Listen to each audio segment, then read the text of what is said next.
Hello दोस्तों, DA class में आपका स्वागत है। तो आज जो हम पढ़ने वाले हैं इग्नू बैक प्रोग्राम का इकाई नंबर 3 यूनिट फर्स्ट का ये इकाई नंबर 3। ठीक है, पढ़ना शुरू करते हैं, जिसका नाम है सांख्यिकीय सॉफ्टवेयर का परिचय। देखो इसके अंदर ना बहुत आसान है, जिसने कंप्यूटर का बेसिक कोर्स कर रखा है ना वो भी इसको बहुत आसानी से चैप्टर को पढ़ लेगा। ये चैप्टर में मैं तुम्हें बस कुछ ही चीजें बताऊंगा, क्योंकि मैं आज कोशिश करूंगा कि मैं 2 वीडियो ऐसी बना दूं कि आपको 2 चैप्टर प्रोवाइड हो जाएं। तो I do my best for but लेकिन आपको क्या है, इस चैप्टर को पढ़ लेना है। नॉर्मली आप इसे पढ़ेंगे तो समझ में आ जाएगा, ज्यादा कुछ नहीं है। अगर आपने बेसिक कंप्यूटर कोर्स किया हुआ है, अगर नहीं भी किया हुआ है, एमएस एक्सेल के बारे में आप यूट्यूब से निकालना, बस एमएस एक्सेल के बारे में पढ़ लेना, क्योंकि इस चैप्टर में एमएस एक्सेल के बारे में ही पढ़ने वाले हैं हम। जो नॉर्मली किस चीज़ के लिए यूज़ होता है, कोई फॉर्मूला, कोई डिटेल्स हमें ऐड करनी है, उसमें फॉर्मूले ऐड करने हैं, या फिर हमें क्या करना है, एक डेटा बनाना है हमें, या फिर एक टेबल बनानी है, या रिजल्ट वगैरह बनाने हैं, तो वो भी क्या है, एक टेबल ही है, आंकड़े हैं, उन सबको हमें क्या करना होता है, अरेंज करना होता है। तो उसके लिए हम उसका यूज़ करते हैं, तो आपको उसका इस्तेमाल कर लेना है। तो आप बस जाइए एमएस एक्सेल के बारे में पढ़ लीजिए। ज़्यादातर इसमें इंपॉर्टेंट जो है वो वी लुकअप है। वी लुकअप एक फॉर्मूला होता है, अगर आप उसे एक बार देख लेंगे तो बहुत आसानी से समझ में भी आ जाएगा। अगर कोई प्रॉब्लम आए तो आप मुझे कमेंट कर देना, मैं आपको दोबारा से इस दूसरी वीडियो में आपको समझा दूँ। आज मैं इसकी शॉर्ट वीडियो बना दे रहा हूँ, जो भी इसमें इंपॉर्टेंट मेन है। जो सबसे पहले मेन ये चीज़ है कि हमारे लिए ये आवश्यक क्यों है, हम क्यों इसका इस्तेमाल करें, सॉफ्टवेयर का इस्तेमाल ही क्यों करें हम। अब देखो सीधी सादी बात है, हमें पता है हम एक टेबल बनाते हैं, हमें क्या करना होगा, टेबल हमने लिख ली तो उसको हमें क्या करना है, अब एक एप्लीकेशन है, हमने उसमें अंदर क्या कर सकते हैं, उसमें चेंज कर सकते हैं।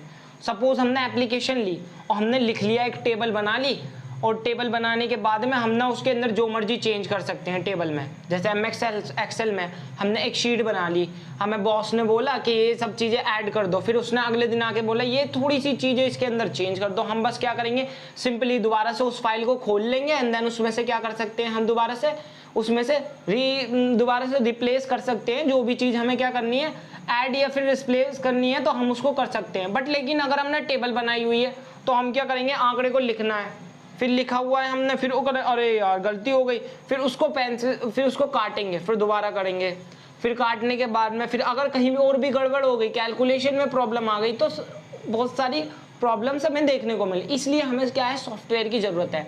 तो हम नॉर्मली जानते हैं, हमारे पास में 3-4 रीज़न है जो नॉर्मल समझ में आ जाएंगे। स्टार्ट करते हैं।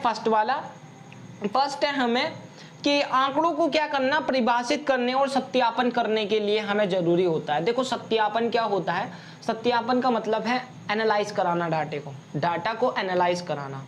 या फिर क्या है, देखो हमने जो भी डाटा बनाया है उसको हम क्या करें, अच्छी तरीके से बता सकें, समझा सकें। वो एक टेबल बनाकर ही हम समझा सकते हैं, एनालाइज कर सकते हैं, बता सकते हैं कि हमने यहाँ ये किया हुआ है, ये सबका टोटल है।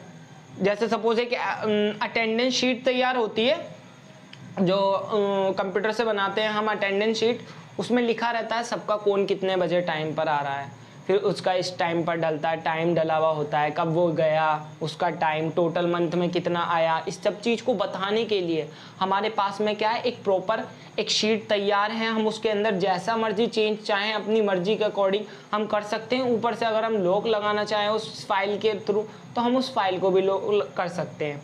ठीक है, आगे आता है। तो फर्स्ट वाला क्लियर होगा, एनालाइज कराना। जो भी हमें डाटा वगैरह दिया हुआ है, हम उस आंकड़े को क्या करेंगे, एक एप्लीकेशन में डाला हुआ है हमने। सपोज अगर हम एमएस एक्सेल का यूज़ कर रहे हैं, तो एमएस एक्सेल में, इसमें मेनली एमएस एक्सेल के बारे में ही बात है, क्योंकि इसलिए मैं एमएस एक्सेल के बारे में बता रहा हूँ। तो इसमें क्या करेंगे, हम जो डाटा है हमने उसको क्या करा, एक शीट में लगा, मतलब जो हम शीट तैयार करते हैं उसमें सेपरेट शीट, उसमें हमने सारे डाटा को लिख लिया, एंड देन हम उसके अंदर जो चेंज चाहेंगे, और दूसरा और हमने जो बनाई है शीट, उसको हमने किस तरीके से बनाया उसको बता भी सकते हैं, समझा सकते हैं। और जो हमारी वाली होगी, अगर जो उसको सही, बॉस को सही नहीं लगता, तो बॉस चाहेंगे चेंज कर दो, तो हम मर्जी, उनकी मर्जी से चेंज भी कर सकते हैं। लेकिन अगर क्या होगा, हमने लिख रखी है, अब प्रॉब्लम बता रहा हूँ, हमने लिख रखी है और लिखी भी मैं, बॉस कहते हैं नहीं ये सही नहीं है, आप इसमें ये वाला चेंज करो, तो क्या करना होगा, शीट दोबारा बनानी पड़ेगी। हम उसमें चेंज तो नहीं कर सकते, शीट दोबारा पूरी बनानी पड़ेगी। तो पहले वाली प्रॉब्लम समझ में आ गई, सत्यापन करने में हमें थोड़ी आसानी होती है, प्रॉब्लम से छुटकारा मिल जाता है हमें। तो आगे आता है आंकड़ों को परिभाषित करने तथा सत्यापन करने, ये हो गया हमारे पास में।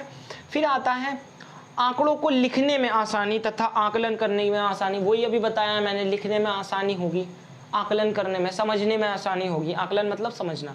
देखो लिखने में कैसे आसानी होगी, सिंपली हम क्या करेंगे, हमें पता है सीरियल वाइज डाल देते हैं, उसमें सीरियल नंबर होता है, सीरियल वाइज एक बार जाओ सीरियल वाइज नंबरिंग कर दो एंड देन उसके बाद में जो भी नेम वगैरह जो भी चीज़ें हमें डालनी है वहाँ पर हम एक अरेंज शीट बना सकते हैं एंड देन कोई स्पेलिंग एरर भी नहीं होगा, क्योंकि अगर स्पेलिंग एरर होता है कट करो दोबारा से रिप्लेस कर दो, तो उसके अंदर हमारे पास मौका है, हम कर सकते हैं। लेकिन अगर क्या होगा, अगर हम रजिस्टर में बना रहे हैं तो क्या प्रॉब्लम आएगी, लिख रहे हैं कट गया, पेंसिल से काट रहे हैं, फिर दोबारा से नीचे लिखा, फिर पेंसिल, फिर लिखा, अरे यार गड़बड़ हो गई, फिर से काट रहे हैं, तो क्या है बहुत सारी प्रॉब्लम्स हमें देखने को मिल सकती है। लेकिन अगर कंप्यूटर में हो रहा है सीधा बैक करो, दोबारा से डिलीट करो, फिर दोबारा लिख दो, तो हमें क्या होगा, लिखने में आसानी हो जाएगी, ठीक है, आकलन करने में, समझने में भी आसानी होगी।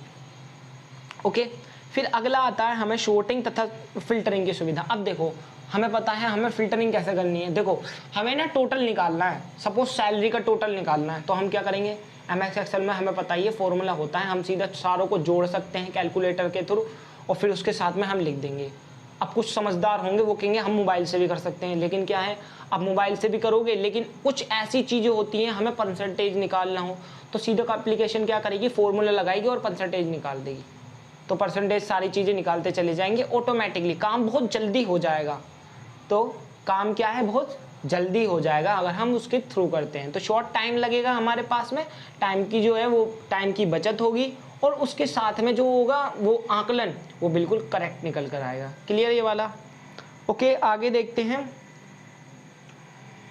विभिन्न प्रकार के। अब देखो एक और चीज़ है, हमें चार्ट बनाना है। चार्ट्स कैसे होते हैं, पाई चार्ट देखा होगा, स्क्रॉल वाला, और उसके साथ में आता है हमारे पास में पाई चार्ट है, बार चार्ट है, तो ये सब क्या है, हम चार्ट्स देख रहे होंगे, आपके पास में चार्ट्स की टेबल भी दिख रही होगी पीछे, तो अगर आप देखोगे तो चार्ट्स हमारे पास में, हम मर्जी से चार्ट जो भी आंकड़े हैं उनका चार्ट बना सकते हैं।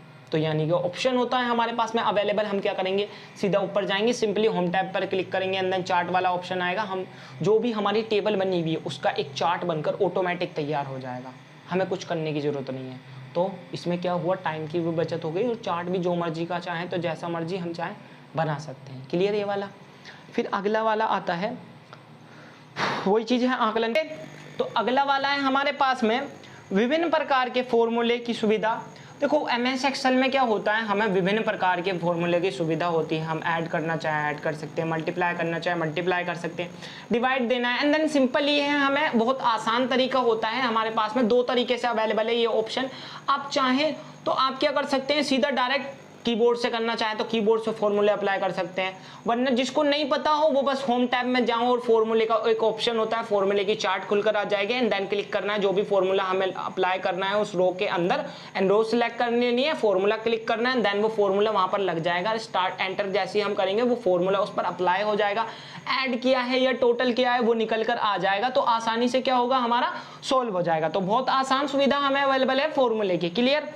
उसके बाद में आता है सूत्रों तथा फलनों का प्रयोग एमएस एक्सेल के अंदर, वही चीज बता रखी है फॉर्मूले वाले से लेते कि हमारे पास अलग अलग ऑप्शंस होते हैं फॉर्मूले के अंदर। देखो एमएस एक्सेल में और भी चीजें हैं जो हमें बहुत सारी देखने को मिल जाती हैं, हम चाहें तो रो सिलेक्ट करना चाहें, हेडिंग देना चाहें तो हेडिंग दे सकते हैं, हेडर है हमारे पास में, अगर नीचे की तरफ हम हेडिंग देना चाहें तो वहां भी दे सकते हैं, हेडर एंड फुटर अवेलेबल होते हैं।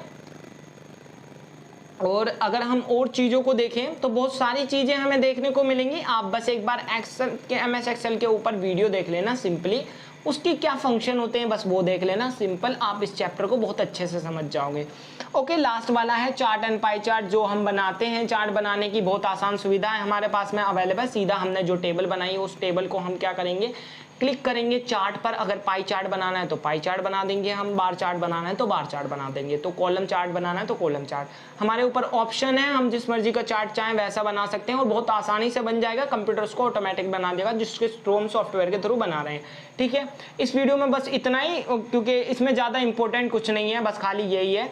और आप एक बार बस वी लुकअप एमएस एक्सेल के ऊपर वीडियो देख लीजिएगा, बहुत अच्छे से समझ में आ जाएगा। अगर नहीं समझ में आती तो आप मुझे कमेंट में बता देना, मैं दोबारा से आपको इस वीडियो को अवेलेबल करा दूंगा आपको इसकी वीडियो।